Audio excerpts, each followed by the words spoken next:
Saya pikir Marcelino di belakang Ole. Ya, dia akan bermain memang dengan formasi mungkin 4-3-3, ya akan dari sana. Tetapi formasinya bisa berubah juga kan. 4-2-3-1 di lapangan bisa terjadi demikian dengan Ole sendiri yang akan berada di depan. Kita masih punya Rafael Struijk memang untuk bisa diandalkan. Kalau bermain dengan 3 katakan di depan bisa ada Rafael, bisa ada Ole, dan juga di sisi kanan itu bisa Marcelino atau ada Emiliano Reinders yang bisa dimainkan untuk di sana. Kalau di gelandang kita kan tinggal dilihat apakah Ivar Jenner akan bermain sana bersama dengan Tom Haye atau membantu salah satu pemain yang bisa didorong lagi ke tengah untuk bermain sebagai DM ya, untuk mendampingi Haye dan Ivar. Kita akan tunggu, tapi bisa saja Marcelino itu ditarik lebih ke dalam ke tengah sebagai gelandang serang. Assalamualaikum warahmatullahi wabarakatuh. Salam olahraga. Pak Erick Thohir sangat senang dengan kehadiran Ole Roumanie. Patrick Kluivert berharap pemain Oxford United bikin gol dalam debutnya. Coba kita saksikan bersama ya. Ini kembali channel YouTube Bung Ropan yang saya reaksi. Udah terima kasih kepada Bung Ropan mau direaksi videonya. Terima kasih. Salam sejahtera, salam sehat untuk kita semua. Semoga juga teman-teman dalam keadaan baik-baik saja bersama dengan seluruh keluarga teman-teman dimanapun teman-teman berada. Dengan saya Bung Ropan dan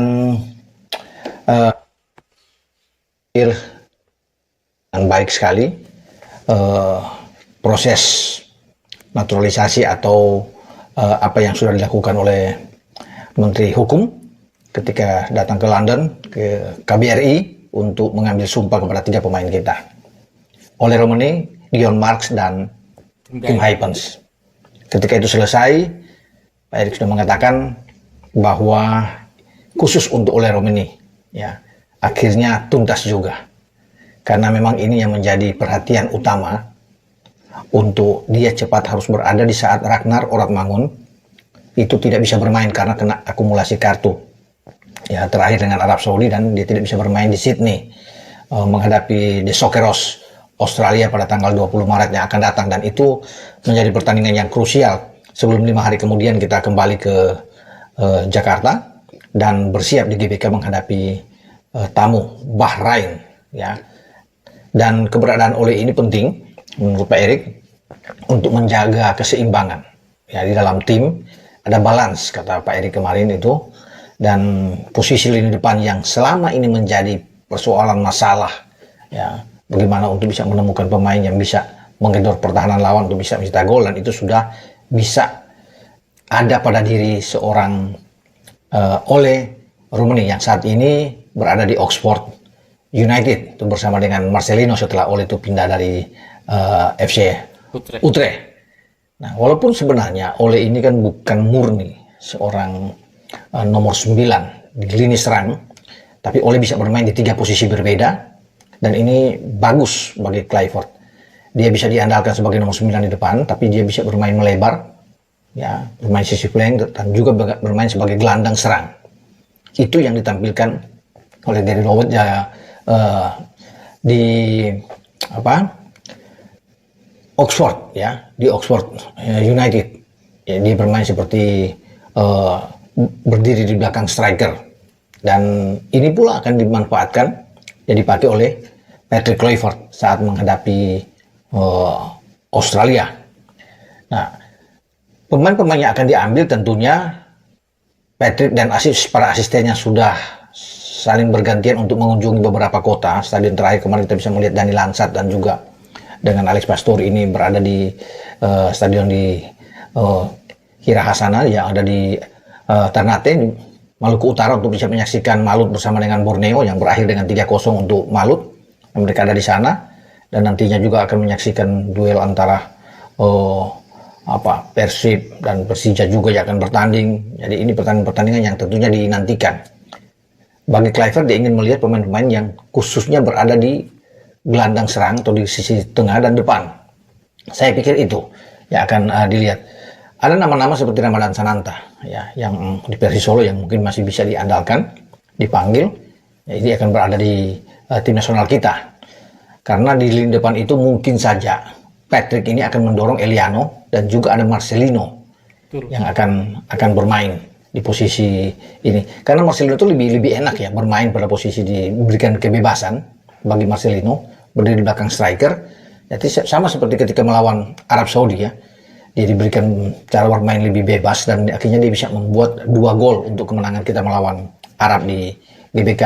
Setelah menyaksikan video-video pertandingan itu, kesimpulannya diambil oleh Patrick Kluivert dan para asisten yaitu akan menempatkan, saya pikir, Marcelino di belakang Ole.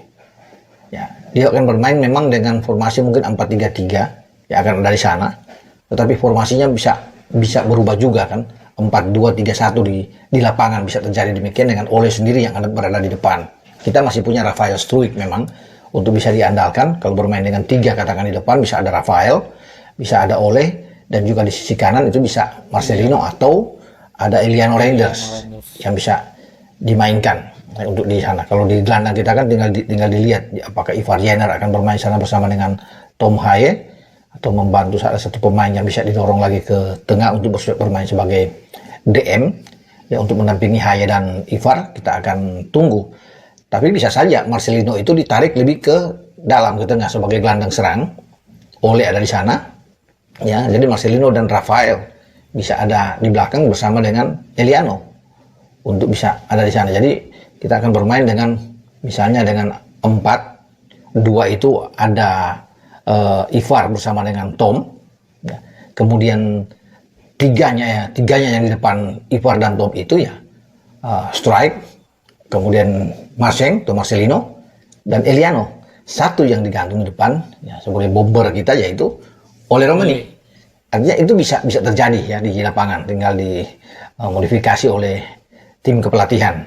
Ya, karena 4 di belakang udah saya pikir pasti yang sudah bisa. Pasti di situ adalah Kevin Dix di kanan, Calvin Verdong di kiri.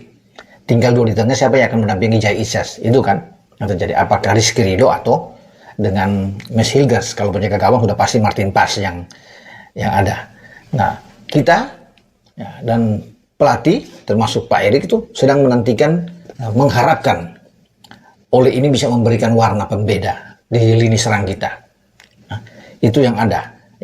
Ragnar tetap akan dipanggil, tapi Ragnar kan tidak bisa bermain, termasuk dengan Justin Hubner. Mereka akan bermain nantinya, ya setelah pertandingan melawan Australia dan kemudian Bahrain. Nah, mereka sudah bisa turun. Karena banyak juga yang menanyakan Ragnar itu berapa satu pertandingan, termasuk dengan Justin Hubner juga mereka akan bermain nantinya, akan dipasang mungkin oleh Patrick Kluivert saat kita menjamu Bahrain. Tapi kita butuh gol menghadapi Australia.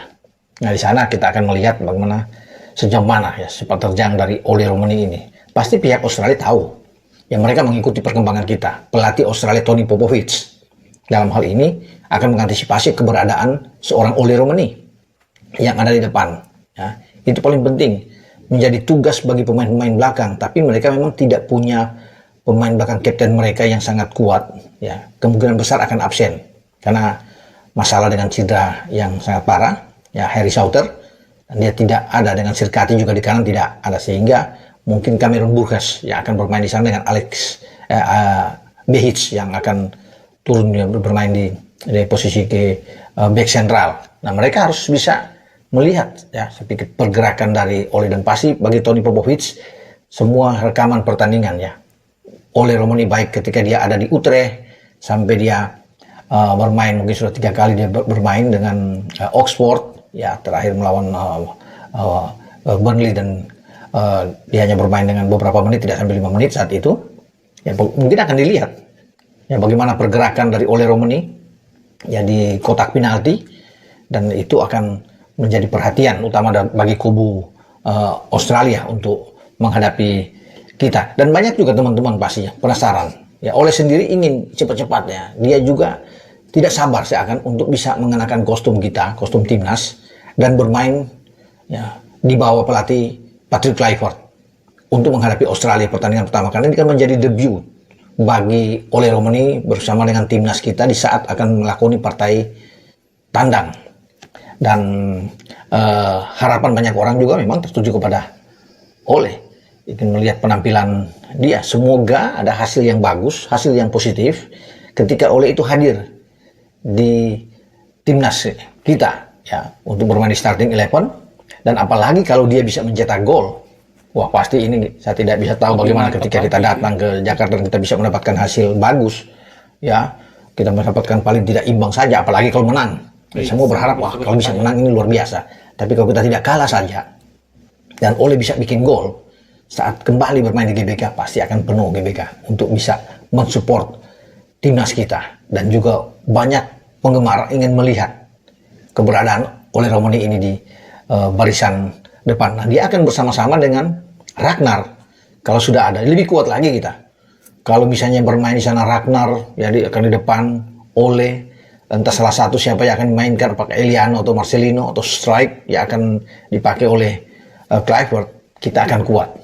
Ya, kita sangat kuat bermain dengan ada Ragnar yang bisa sangat cepat di sisi flank. Ya, kita tunggu saja teman-teman, dan juga menjadi harapan dari Pak Ketua.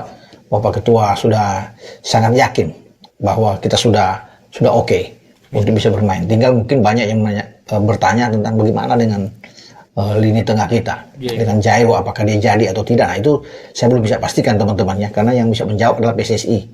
Saya coba untuk mengorek juga tentang Jairo. Nantilah kita bikin di konten berikutnya tentang peluang Jairo, karena kan ini hari demi hari waktu terus bergulir. Ya, butuh pemain seperti dia. Tapi saya bicara sekarang tentang Ole yang sudah resmi menjadi warga negara Indonesia, bermain buat timnas kita, dan ada